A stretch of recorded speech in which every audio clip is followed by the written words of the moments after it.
Here we have a quick little review for Punisher Warzone number 32. I just picked this book up with a bunch of other books today, so I figured I'd go over it because I did read it while I was in the car ride back home. My dad was driving and I was kind of bored, so I just started reading a few books. And here we have this one. I like the cover. It's pretty cool, little Punisher's eye right in the middle of all the other stuff going on. It's a classic Joe Kubert cover.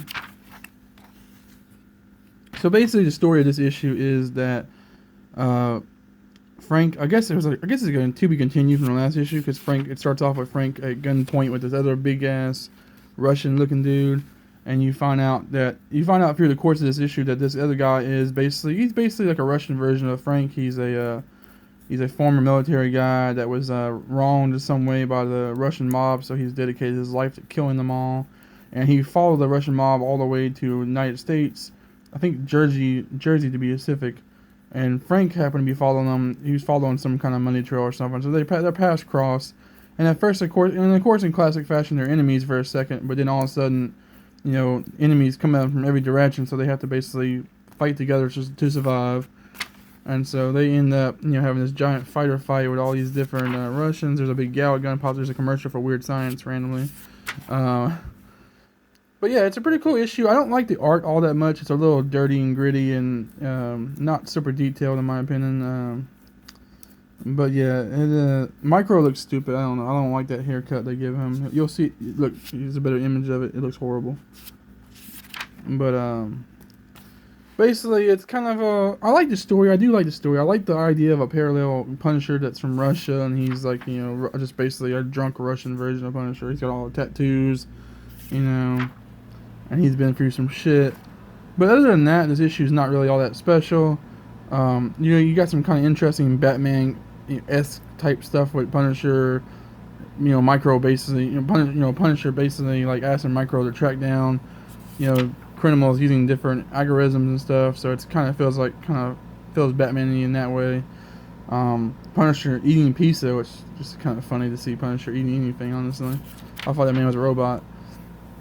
But yeah, pretty straightforward issue. I'm not a big fan of the art, not a big fan of the villain, and some of the writing in this issue was pretty bad.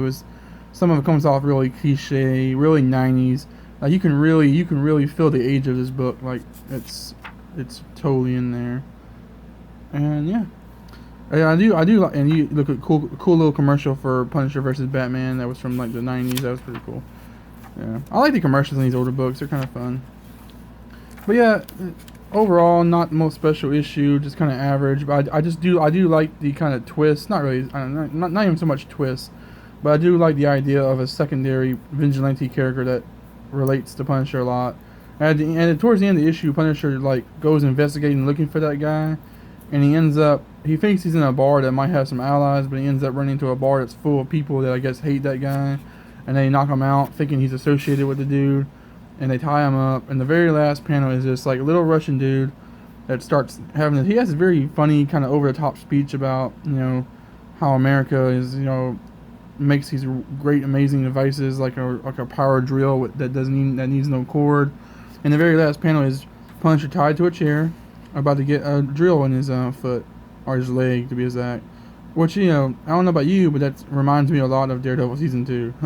Like I'm wondering if Daredevil season 2 got the imagery for this from this issue, because that's what's happening. That's exactly what happened in the TV show, except it's Punisher's foot that gets a drill, not his kneecap.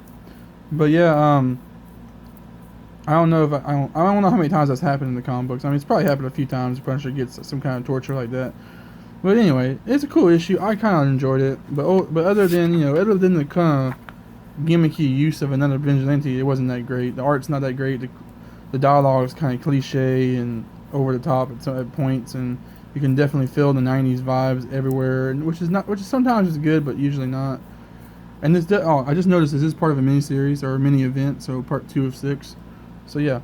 But yeah, thank you guys for watching. I know I haven't made any videos in a long time, or haven't published any videos in a long time. I've just been kind of out of it.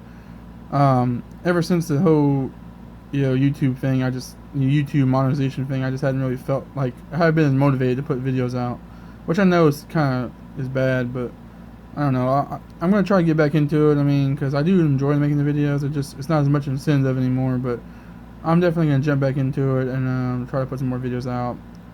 this is probably the time to do it, honestly. So, all right, thank you guys for watching, and stay tuned for more stuff.